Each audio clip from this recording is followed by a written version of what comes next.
નમસ્કાર વિદ્યાર્થી મિત્રો, હું કેતન મોલિયા તપોવન સાયન્સ એકેડેમીમાં આપનું હાર્દિક સ્વાગત કરું છું. આજે આપણે અગિયાર સાયન્સ ભૌતિક વિજ્ઞાન ચેપ્ટર નંબર 6 કાર્ય ઉર્જા પાવરમાં આપણો અભ્યાસ શરૂ કરીશું અને આગળના ટોપિક જોઈશું. બરાબર, ચલો નેક્સ્ટ છે દ્વિપરિમાણમાં અથડામણો. આપણે એક પરિમાણ ભણી ગયા, હવે છે બે પરિમાણ. તો સમજો, ધારો કે આપણી પાસે આ m1 દળનો પદાર્થ છે, એનો વેગ છે v1i, વેક્ટર v1i. બરાબર, એ ગતિ કરતો કરતો આવે છે. અહીંયા m2 દળનો પદાર્થ છે, એનો વેગ વેક્ટર v2i ઇક્વલ ટુ 0. બરાબર, ચલો અથડામણ થાય છે. અથડામણ પછી ધારો કે m1 દળનો પદાર્થ છે આમ જાય છે, m2 દળનો પદાર્થ છે આમ જાય છે. તો આ m1 દળનો પદાર્થ જાય છે આમ, એનો વેગ છે વેક્ટર v1f. આ m2 દળનો પદાર્થ છે, એનો વેગ છે વેક્ટર v2f. આ x અક્ષ, આ y અક્ષ, ધારો કે આ ખૂણો જે છે એ θ1 અને આ ખૂણો છે θ2. બરાબર, તો ચલો આ થઈ ગયું બે પરિમાણમાં સંઘાત. બરાબર, હવે સંઘાત કોઈ પણ હોય, આપણે ભણી ગયા કે વેગમાન સંરક્ષણનો નિયમ તો લાગે જ. તો જો હું વેગમાન સંરક્ષણનો નિયમ લગાડું તો સૂત્ર કેવું બને? જો m1 vector v1i equal to m1 vector v1f plus m2 vector v2f. વેગમાન સંરક્ષણ પ્રમાણે આ રીતે લખાય. હવે સદિશ સમીકરણ હોય તો આપણે ભણી ગયા કે એને ઘટકોના સ્વરૂપમાં પણ લખી શકાય છે. એટલે x અને y ઘટકોના સ્વરૂપમાં પણ લખી શકાય. દાખલા તરીકે મારે જો આનું x ઘટકનું સમીકરણ લખવું હોય તો બધાના x ઘટક લેવાના, એટલે m1. ચાલો આનો x ઘટક એટલે પોતે જ, કારણ કે આખો પોતે જ x અક્ષ ઉપર છે, એટલે v1i ઇક્વલ ટુ m1. ચલો આનો x ઘટક તો ખૂણો બનાવે એ cos, એટલે લખાશે v1f cos θ1 i કેરેટ. અહીંયા શું આવશે? i કેરેટ પ્લસ x અક્ષની દિશામાંની આખી વાત કરીએ છીએ. બરાબર, અને જો ખાલી x અક્ષની દિશામાંના ઘટકો જ લઈએ છીએ, બરાબર, એટલે સદિશ લખવાની જરૂર નથી. ઘટક છે ને, ઘટક તો અદિશ હોય એટલે i કેરેટ j કેરેટ લખવાના હોય નહીં. ઓકે, જો અહીંયા સદિશ લખતા હોત, આપણે બંને ઘટકો સાથે લખતા હોત તો i કેરેટ અને j કેરેટ લખવા પડે. અહીંયા પર્ટિક્યુલર x જ દિશામાં લખીએ છીએ તો x દિશામાંનો એટલે v1i પોતે જ, m1 આનો x દિશામાંનો ઘટક એટલે v1f cos θ1, અને m2f નો x દિશામાંનો ઘટક એટલે m2 v2f cos θ2. આવું સમીકરણ મળે. ચલો y ઘટક લખીએ. તો આનો તો કોઈ y ઘટક છે જ નહીં, કારણ કે આખો વેગ x અક્ષની દિશામાં છે, y ઘટક જ નથી, એટલે 0 ઇક્વલ ટુ, ચલો આનો y ઘટક એટલે આ આવશે, તો આવશે m1 v1f sin θ1. આનો y ઘટક બોલો નીચે આવે, એટલે માઇનસ m2 v2f sin θ2. તો આમ એક સમીકરણ ઉપરથી આપણને બે સમીકરણ મળે. એક સમીકરણ ઉપરથી બે સમીકરણ મળે. હવે આમાં આપણને શું ખબર ન હોય? ચલો પહેલા તો m1 અને m2 ખબર હોય. m1 છે, m2 છે, એ જ્ઞાત છે. ચલો કયા કયા જ્ઞાત છે એ જોઈજો. અને વેગ v1i જ્ઞાત હોય. આ 1, 2 અને 3 વસ્તુ જ્ઞાત હોય. તો આમાં અજ્ઞાત કેટલા થાય? કઈ કઈ વસ્તુ ખબર ન હોય? અંતમાં બંનેના વેગ કયા એ ખબર ન હોય, એટલે v1f નથી ખબર, v2f નથી ખબર. કઈ દિશામાં જાય એ ખૂણા ખબર ન હોય, θ1 θ2 નથી ખબર. બોલજો ખબર પડે. 4 વસ્તુ કેવી છે? અજ્ઞાત છે. તમે મેથ્સમાં એવું ભણી ગયા કે જેટલા અજ્ઞાત હોય મિનિમમ એટલા સમીકરણ હોવા જોઈએ. તો અહીંયા અજ્ઞાત કેટલા છે? 4. સમીકરણ કેટલા છે? 2. આ 2 થયા કે નહીં? એકમાંથી આપણે 2 બનાવ્યા. આ સમીકરણ 1 અને આ સમીકરણ 2. કેટલા સમીકરણ હોવા જોઈએ આપણી પાસે? 4. તો એક કામ કરીએ ને, જો આ અથડામણ સ્થિતિસ્થાપક હોય તો પછી ગતિ ઉર્જાનું સંરક્ષણ થાય. તો ચલો ગતિ ઉર્જાનું સંરક્ષણ લઈ. જો સ્થિતિસ્થાપક અથડામણ હોય તો ગતિ ઉર્જાનું સંરક્ષણ થાય. તો આપશે ચલો ગતિ ઉર્જાનું સંરક્ષણ half m1 v1i² equal to, ચલો half m1 v1f² plus half m2 v2f². બોલો આવું આવે તો આપણને સમીકરણ મળશે અહીંયા m1 v1i² equal two m1 v1f² plus m2 v2f². તો આ થઈ ગયું સમીકરણ નંબર 3. હજુ એક સમીકરણ જોઈએ જે આ અથડામણમાં કોઈ દિવસ મળે એવું પોસિબલ નથી. ઇટ ઇમ્પોસિબલ કે ચોથું સમીકરણ તમે આમાં લાવી શકો. આ મેક્સિમમ 3 સમીકરણ આવી ગયા અને એમાં આ પણ ક્યારે મળે? અથડામણ સ્થિતિસ્થાપક હોય તો જ, નકર આ ન મળે. પણ અજ્ઞાત કેટલા હોય? 4. અજ્ઞાત કેટલા હોય? 4. તો લખવો પડે. તો એનો અર્થ એવો થાય કે આમાંથી છે ને, આમાંથી કોઈ એક છે ને તમને ખબર હોવી જોઈએ, કોઈ એક તમને ખબર હોવી જોઈએ, અથવા તો તમારે પ્રાયોગિક રીતે માપવો પડે. દાખલા તરીકે θ1 જે છે ને, θ1 એને પ્રાયોગિક રીતે માપવામાં આવે. આ જે ખૂણો છે ને θ1 એને પ્રાયોગિક રીતે માપવામાં આવે, એના માટે ડિટેક્ટરનો ઉપયોગ થાય. કોનો? ડિટેક્ટર.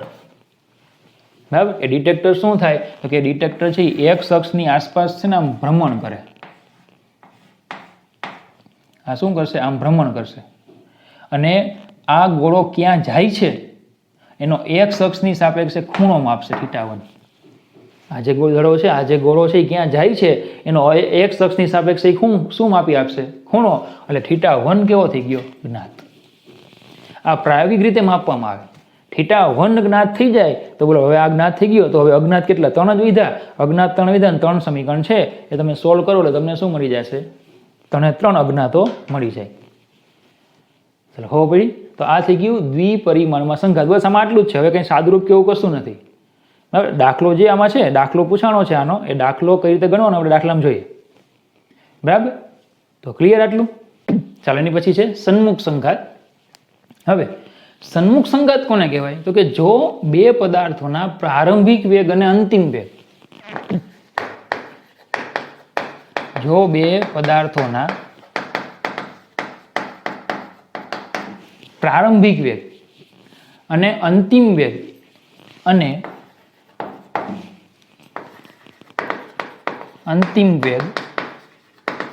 એક જ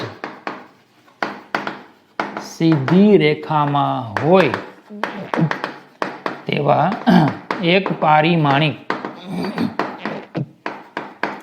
સંઘાતને સન્મુખ સંઘાત કહે છે. માફ કરજો.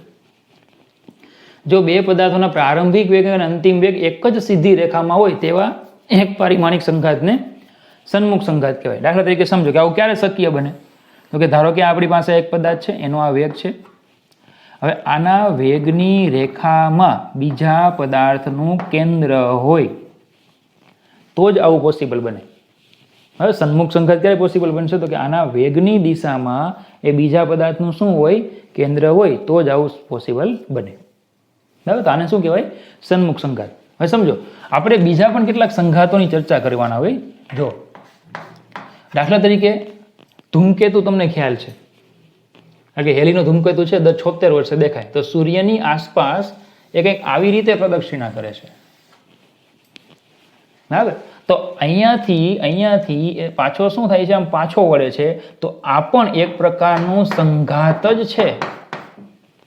આ પણ શું છે? એક પ્રકારનું સંઘાત જ છે. લાંબા અંતરેથી આવતો ધૂમકેતુ એ સૂર્યની બરાબર ખૂબ નજીકથી પસાર થઈ અને પાછો એનો ગતિમાર્ગ પસંદ કરે તો આ પણ શું છે? એક પ્રકારનું સંઘાત જ છે કે જેમાં સૂર્ય અને ધૂમકેતુ વચ્ચે લાગતા બળો જવાબદાર છે કે જે એને અથડામણ ન થાય. વાસ્તવમાં આપણે વાસ્તવિક પરિસ્થિતિમાં સંઘાત એટલે ખરેખર અથડામણ થાય એમ, પણ ફિઝિક્સમાં એવું નથી કે ભાઈ ખરેખર અથડામણ થાય તો જ સંઘાત. આ પણ સંઘાતનો જ કિસ્સો છે. આ પણ રેખીય વેગમાન સંરક્ષણની મદદથી જ ગણાય. સંઘાત જ છે એક પ્રકારનું. બરાબર. સેમ એવું સમજો કે ધારો કે આપણી પાસે ન્યુક્લિયસ છે. આ ન્યુક્લિયસ છે કે જે આપણે ખબર છે ધન વિદ્યુત ભારિત છે.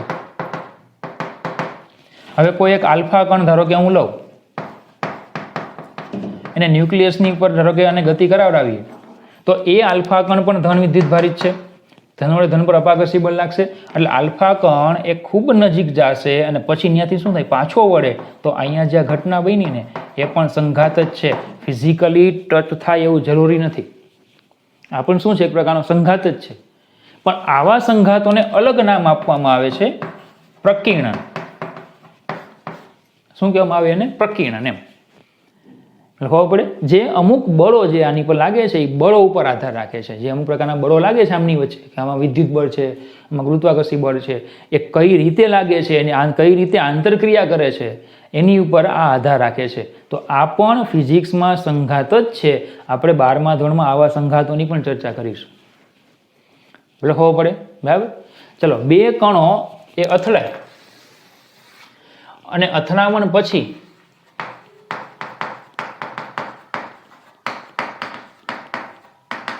તેના વેગની દિશા, બંને કણો અથડાય છે, અથડામણ પછી તેના વેગની દિશા, બરાબર, એ કઈ હશે? એના વેગના મૂલ્યો કેટલા હશે કે પછી વેગની દિશા કઈ હશે? એ કેટલીક બાબતો ઉપર આધાર રાખે છે. બરાબર. અથડામણ પછી એનો વેગ જે છે એની દિશા કઈ હશે અને એના વેગનું મૂલ્ય કેટલું હશે, કેટલીક બાબતો ઉપર આધાર રાખે છે. એમાં પહેલી બાબત છે એનો પ્રારંભિક વેગ, મતલબ કે v1i. કારણ કે આપણે v1f અને v2f ના સૂત્રો હમણાં આગળ ભણી ગયા, એમાં બંનેમાં v1i આવતો હતો. તો એક તો શેની પર આધાર રાખે? પ્રારંભિક વેગ પર આધાર રાખે. બીજું, આંતરક્રિયાના પ્રકાર પર આધાર રાખે. આંતરક્રિયાના પ્રકાર. આંતરક્રિયા મતલબ કે બળ. કયું બળ લાગે છે એ બળના પ્રકાર પર આધાર રાખે. ત્રીજું, દળ ઉપર આધાર રાખે. એ પણ આપણે હમણાં વાત કરી ગયા આગળ, m1 > m2 અને m1 < m2. એમાં ભણી ગયા વેગ કેટલો હશે એ દળ ઉપર આધાર રાખે. ચોથું છે આકાર અને કદ. ચોથું આકાર અને પાંચમું કદ. એની ઉપર પણ બરાબર અંતિમ વેગો જે એના છે, અથડામણ પછીના વેગો છે એ આધાર રાખે છે. હવે કેટલા વેગથી ગતિ કરે અને કઈ દિશામાં, એનો આધાર આ 5 બાબતો પર છે. પ્રારંભિક વેગ, આંતરક્રિયાના પ્રકાર એટલે કે બળ કઈ રીતે લાગે તે, દળ, આકાર અને કદ. ઓકે. તો આ સાથે આપણી ચેપ્ટર 6 ની બધી થિયરી પૂરી. ઓકે. ચલો, ઉદાહરણ નંબર 6.12 એ શરૂ કરીએ. એની પહેલા સમજી લો થોડુંક કે આ દાખલો છે ને ઘણા શિક્ષકોને નથી આવડતો, એને ખબર જ નથી પડતી કે દાખલા શું કરવાનું છે. બરાબર. તો સમજો, હું તમને બરાબર સમજાવું કે આ દાખલો શું કહેવા માંગે છે. એની પહેલા સમજો, તમે ન્યુક્લિયર રિએક્ટર વિશે સાંભળ્યું હોય કે જેમાં વિખંડન કરવામાં આવે અને એની મદદથી આપણને ઉર્જા મળે. તો એની પ્રોસેસ શું છે? એની પ્રોસેસ તો સમજો કે ધારો કે મારી પાસે 92 યુરેનિયમ 235 છે, આ એનું ન્યુક્લિયસ છે. એની ઉપર મારે 1 ન્યુટ્રોનનો મારો કરવો પડે. પરિણામે આ ન્યુટ્રોન છે એ આનું 2 હલકા ન્યુક્લિયસોમાં વિભંજન કરાવે. ધારો કે એક U1 અને એક U2, એવા 2 ન્યુક્લિયસોમાં વિભંજન કરે. આના પરિણામે મને શું મળે? તો કે પ્રત્યેક વિભંજન દીઠ મને ધારો કે પ્રત્યેક વિભંજન દીઠ મને 2 કે 3 ન્યુટ્રોન પાછા મળે. આ પાછા મને ન્યુટ્રોન મળ્યા. આ ન્યુટ્રોન શું થશે? બીજા યુરેનિયમના ન્યુક્લિયસોનું પાછું શું કરશે? વિખંડન કરશે. ફરી પાછા મને ન્યુટ્રોન મળશે, એ પાછું વિખંડન કરશે, પાછા ન્યુટ્રોન મળશે. લખવું પડે. અને આમ શું થશે? આખી શૃંખલા પ્રક્રિયા ચાલુ રહેશે અને આપણને ઉર્જા છે એ મળશે. કારણ કે અહીંયા જે વિખંડન થશે એટલે જે ઉર્જા ઉત્પન્ન થાય એ ઉર્જા ઉષ્મા ઉર્જા સ્વરૂપમાં હોય. અને ઉષ્મા ઉર્જા જે છે, બરાબર, એની મદદથી પાણી છે એ પાણીને ગરમ કરવામાં આવે, એની વરાળ બનાવવામાં આવે અને એ વરાળની મદદથી ટર્બાઇન ફરે અને ટર્બાઇન ફરે એટલે આપણને વિદ્યુત ઉર્જા મળે.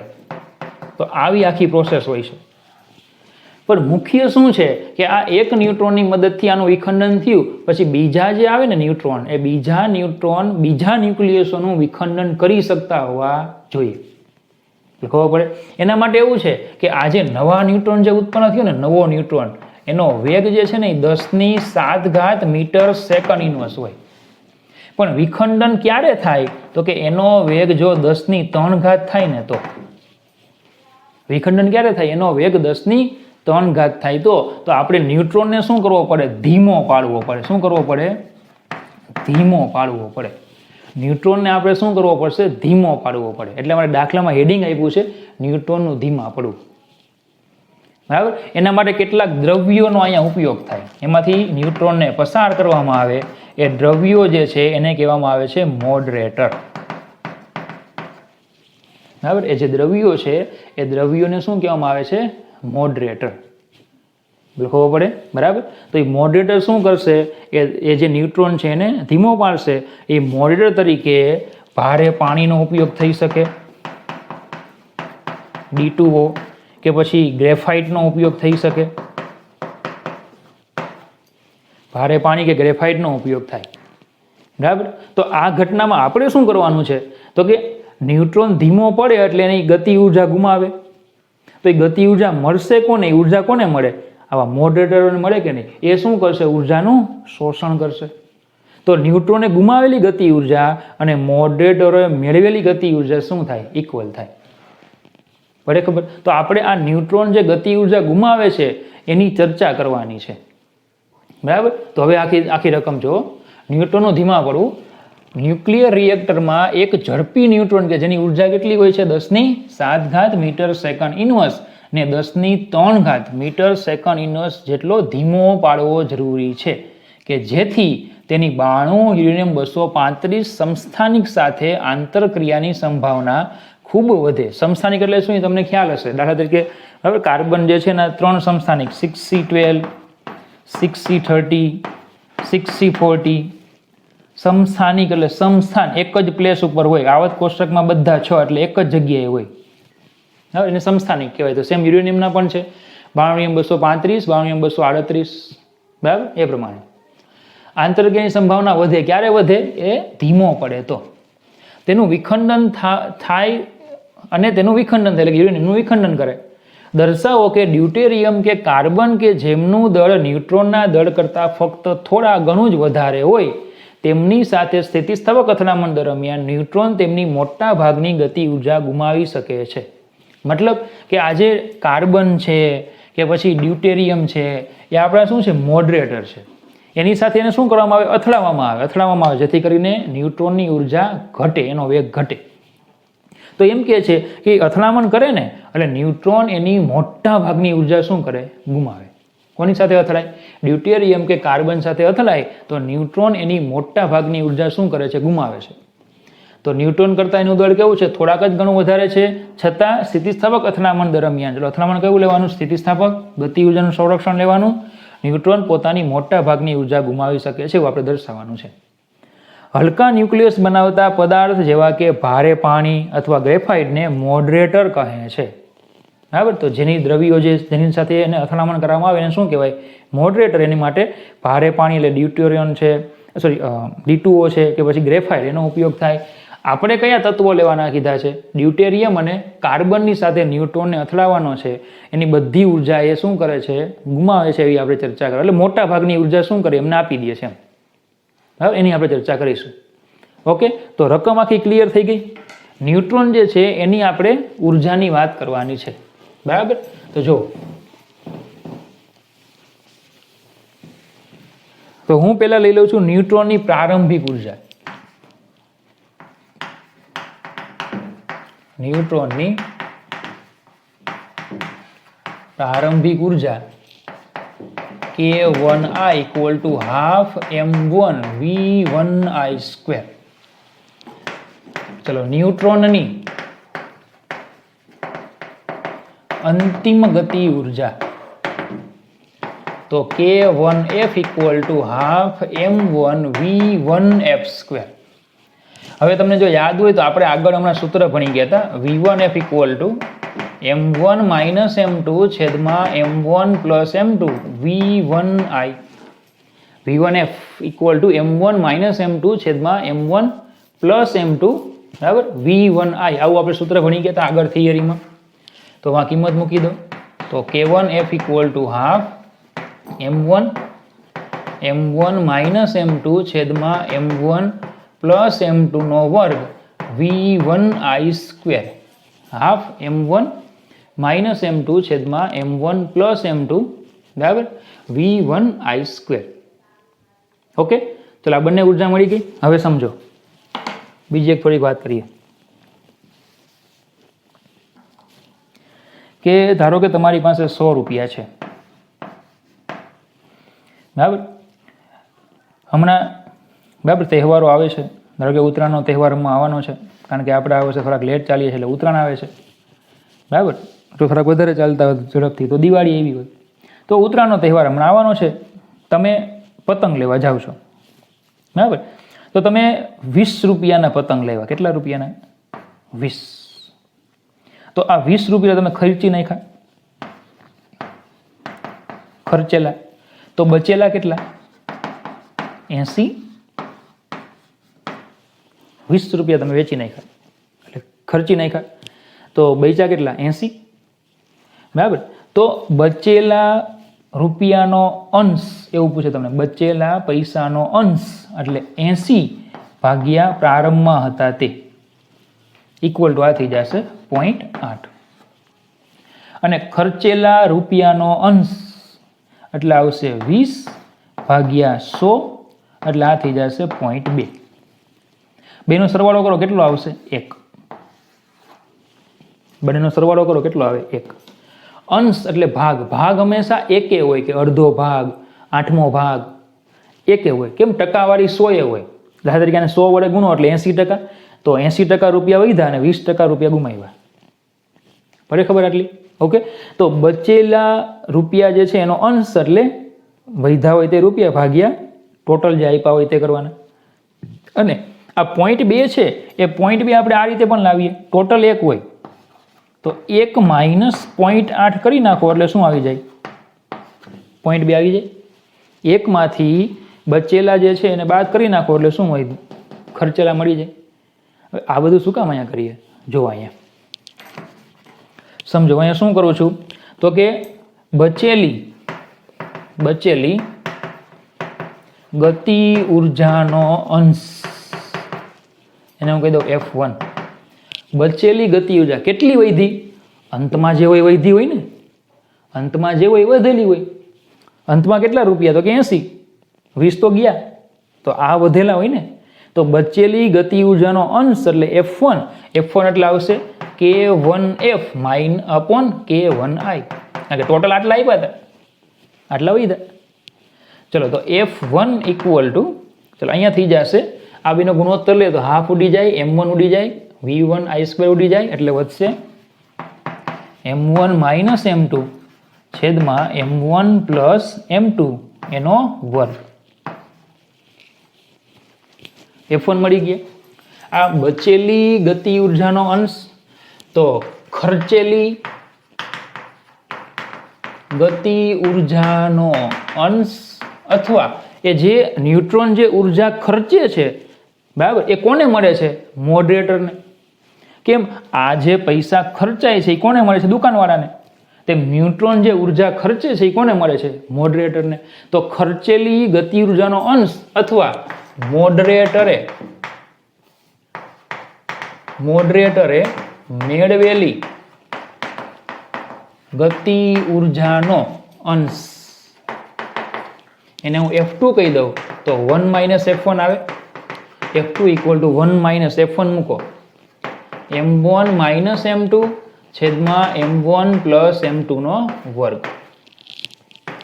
તો F2 ઇક્વલ ટુ 1 માઇનસ, ચલો લસા લઈ લો અહીંયા, એટલે આ આવશે અહીંયા M1 પ્લસ M2 નો વર્ગ માઇનસ M1 માઇનસ M2 નો વર્ગ છેદમાં M1 પ્લસ M2. તો F2 equal to M1 square plus 2M1 M2 plus M2 square minus M1 square minus minus plus 2M1 M2 minus M2 square ના છેદમાં M1 plus M2. બરાબર. ચલો, M1 square ઉડી જાય, M2 square ઉડી જાય એટલે 4M1 M2 વધશે. અને માફ કરજો, છેદમાં અહીંયા વર્ગ, કારણ કે લસા આપણે વર્ગ લઈશું ને, એટલે 4M1 M2 ના છેદમાં M1 પ્લસ M2 નો વર્ગ.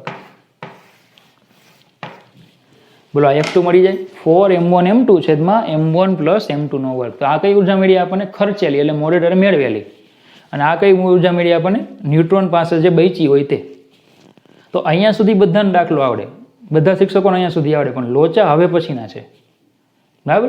જો આપણે કાર્બન અને ડ્યુટેરિયમ અને કાર્બન માટે F1 F2 ગોતવાના છે. બરાબર. તો જો આપણે આગળ વધીએ. ચાલો, તો આપણે F1 F2 આ રીતે મળ્યા. પહેલું આપણે કીધું છે કોણ? ડ્યુટેરિયમ.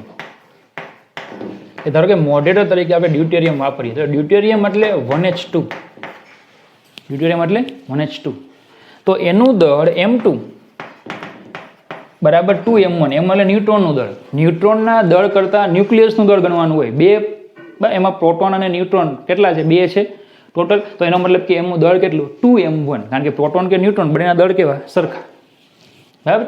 તો આવશે M2 = 2M1 લઈ લેવાના, એના ન્યુક્લિયસનું દળ લઈ લેવાનું. બરાબર. ચાલો, હવે આમાં M2 = 2M1 મૂકી દો એટલે F1 મળે M1 - 2M1 છેદમાં M1 + 2M1 નો વર્ગ. તો ચલો ઉપર થઈ જશે M1 એટલે M1 તો કેન્સલ થઈ જશે એટલે -1 એટલે કે 1/3 એટલે 9. આ F1 મળી ગયા. ટકાવારીમાં જોતા હોય તો 1/9 કરીને ગુણ્યા 100 કરી નાખો. 1/9 કરીને ગુણ્યા 100 કરો ટકાવારીમાં મળે. તો F1 આપણી પાસે મળી જશે અહીંયા 11.11%, જેને બુકમાં એપ્રોક્સિમેટલી = 10% કીધું છે. બરાબર. હવે F2 કેટલા આવશે? તો F2 = 1 - F1 એટલે F2 = 1 - 1/9 એટલે F2 = આવશે 8/9. ચલો, આના ગુણ્યા 100 કરી નાખો તમે એટલે F2 જે છે F2 તમને મળશે 88.88%. એટલે બુકમાં આપ્યું છે F2 એપ્રોક્સિમેટલી = 90%. ચલો, યાદ છે F2 એટલે કયું હતું? મોડરેટર જે મેળવે તે. અને F1 એટલે કયું હતું? ન્યુટ્રોન જે છે ન્યુટ્રોન પાસે જે વધેલી હતી તે. તો ન્યુટ્રોન પાસે કેટલી ગતિ ઉર્જા વધી? ટોટલ હોય એની 10% વધી. તો મોડરેટરે કેટલી મેળવી લીધી? 90% લીધી કે નહીં? તો જો આપણે વાક્ય શું કીધું હતું કે દર્શાવો કે ડ્યુટેરિયમ કે જેમનું દળ ન્યુટ્રોનના દળ કરતાં ફક્ત થોડા ઘણું જ વધારે હોય છે, તેમની સાથે સ્થિતિસ્થાપક અથડામણ દરમિયાન ન્યુટ્રોન તેમની મોટા ભાગની ગતિ ઉર્જા ગુમાવી શકે છે. મોટા ભાગની 90% ઉર્જા એને શું કરી દીધી? ગુમાવી દીધી. તો ડ્યુટેરિયમ આપણે ઉપયોગ કર્યો, 90% ઉર્જાને શું કરી? એને ગુમાવી. સેમ એ જ રીતે શું કોણ લેવાનું છે હવે? કાર્બન. ચલો, નંબર 2 કાર્બન. તો 6C12. કાર્બન માટે શું લેવાશે? 6C12. મતલબ કે એના ન્યુક્લિયસનું દળ કેટલું? તો કે ન્યુટ્રોન કરતાં 12 ગણું. તો ચલો F1 માં કિંમત મૂકો. તો M1 - 12M1 ના છેદમાં M1 + 12M1 એનો વર્ગ. તો F1 બરાબર ચલો અંશમાં થશે 11 છેદમાં થશે 13 એનો વર્ગ અને ગુણ્યા 100 કરી નાખો તો ટકાવારીમાં મળશે એટલે થઈ જશે 71.69%. તો એની પાસે કેટલી ઉર્જા વચ્ચે? 71.69%. અને જો F2 ગણી લઈએ તો 1 - F1 એટલે 1 - 11/13 નો વર્ગ, અથવા તો તમે 100 માંથી 71.69 બાદ કરી નાખો એટલે એ તમને મળશે 28.40%. મતલબ કે આ જે છે એનો સાદરૂપ આપીને ગુણ્યા 100 એટલે 28.40%. મતલબ કે જો આનાથી આપણે બીજું તારણ પણ મળે કે ડ્યુટેરિયમ જો તમે મોડરેટર રાખો ને તો ન્યુટ્રોન એની 90% ઉર્જા ગુમાવે, કાર્બન રાખો ને તો 28% ઉર્જા ગુમાવે. તો બોલો સારું મોડરેટર કોણ છે આમાં? સારું મોડરેટર તો કાર્બનને જે વધુ ધીમો પાડે ને એ સારું મોડરેટર દ્રવ્ય કહેવાય. તો કાર્બનને વધુ ધીમો કોણ પાડે? ડ્યુટેરિયમ. સો ડ્યુટેરિયમ જે છે એ કેવું પાડે? વધારે ધીમું પાડે. અને ડ્યુટેરિયમથી શું બનશે? D2O. ખબર પડે? તો એટલા માટે આપણે ડ્યુટેરિયમ જે છે એને સારા મોડરેટર દ્રવ્ય તરીકે વાપરવામાં આવે. ચાલો, ખબર પડી? ઓકે. ચાલો, ઉદાહરણ નંબર 6.13. આકૃતિમાં સમાન દળ M1 બરાબર M2 ના 2 બિલિયર્ડ બોલ વચ્ચેની અથડામણ દર્શાવી છે. તો આકૃતિમાં તમને અથડામણ દર્શાવેલી છે. પ્રથમ બોલ એ મારક કહેવાય, જ્યારે બીજો બોલ એ લક્ષ્ય કહેવાય. એટલે કે આ જે પહેલા બોલને અથડાય છે એટલે આને મારક કહેવામાં આવે, પેલો લક્ષ્ય ટાર્ગેટ છે, એને મારવાનું છે. બિલિયર્ડનો ખેલાડી લક્ષ્ય બોલને ખૂણાના કાણામાં નાખવા માંગે છે. તમને બિલિયર્ડ ગેમ તમને ખબર જ હશે ને, બિલિયર્ડ બોલ ગેમ હોય. ઓકે, પેલું ટેબલ વાળું પેલી લાકડીથી બોલ મારવાનો એ. તો ખેલાડી લક્ષ્ય બોલને ખૂણાના કાણામાં નાખવા માંગે છે જે θ2 37 ખૂણે રહેલ છે. એટલે કે અહીંયા ધારો કે એક અહીંયા કાણું છે, એટલે કે એક અહીંયા છિદ્ર છે, એમાં એક બોલને નાખવાનો છે. ધારો કે અથડામણ સ્થિતિસ્થાપક છે, સ્થિતિસ્થાપક અથડામણ લેવાની, રેખીય વેગમાનનું સંરક્ષણ લઈ શકાય, ગતિઉર્જાનું સંરક્ષણ લઈ શકાય. તથા ચાક ગતિ મહત્વ નથી તો θ1 મેળવવાનું, θ1 જે છે આપણે મેળવવાનું છે. ચલો પેલા રેખીય વેગમાન સંરક્ષણનો નિયમ લઈએ.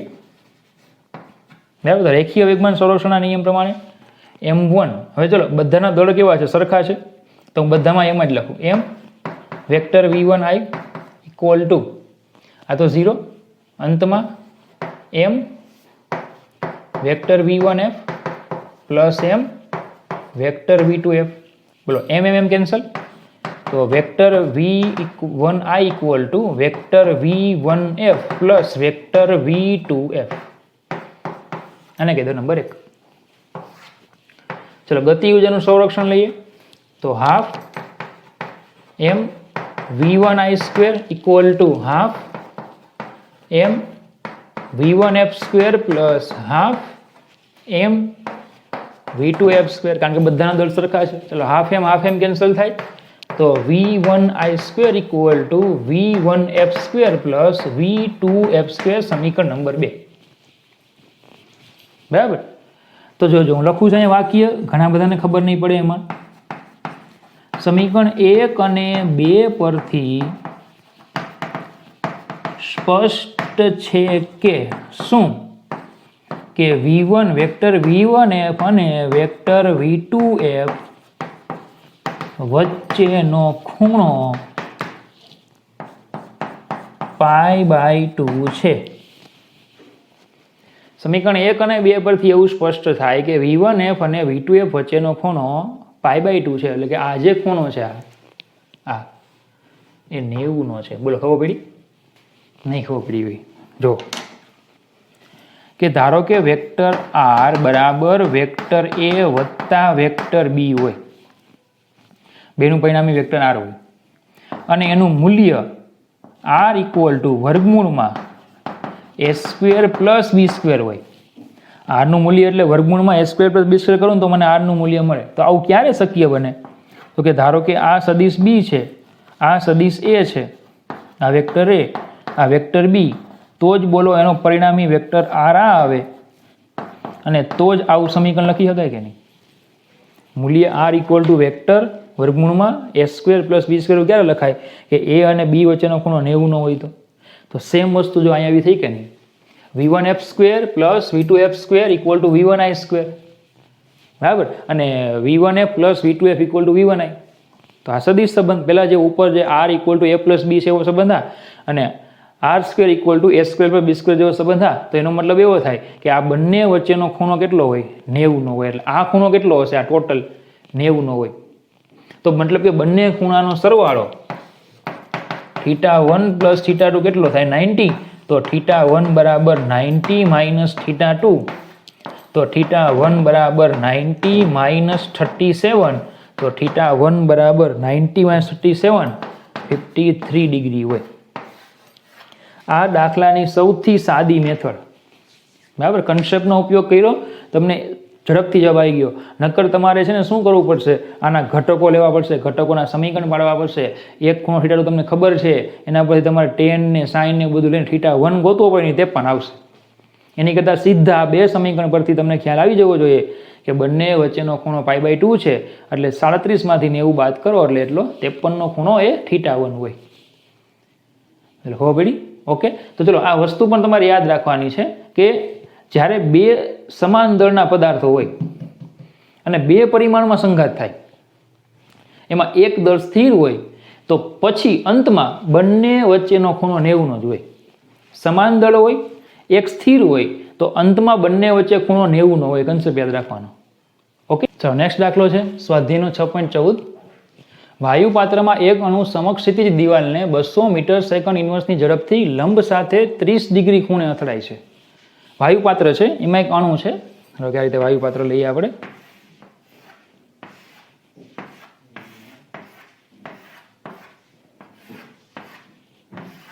એમાં વાયુના અણુઓ ભરેલા છે. એની ધારો કે આ દિવાલ છે, એ દિવાલ સાથે એક અણુ જે છે એ 30ના ખૂણે એમ કહે છે કે અથડાય છે. અહીંયા આ દિવાલ સાથે ખૂણો કેટલો બનાવે છે? 30નો.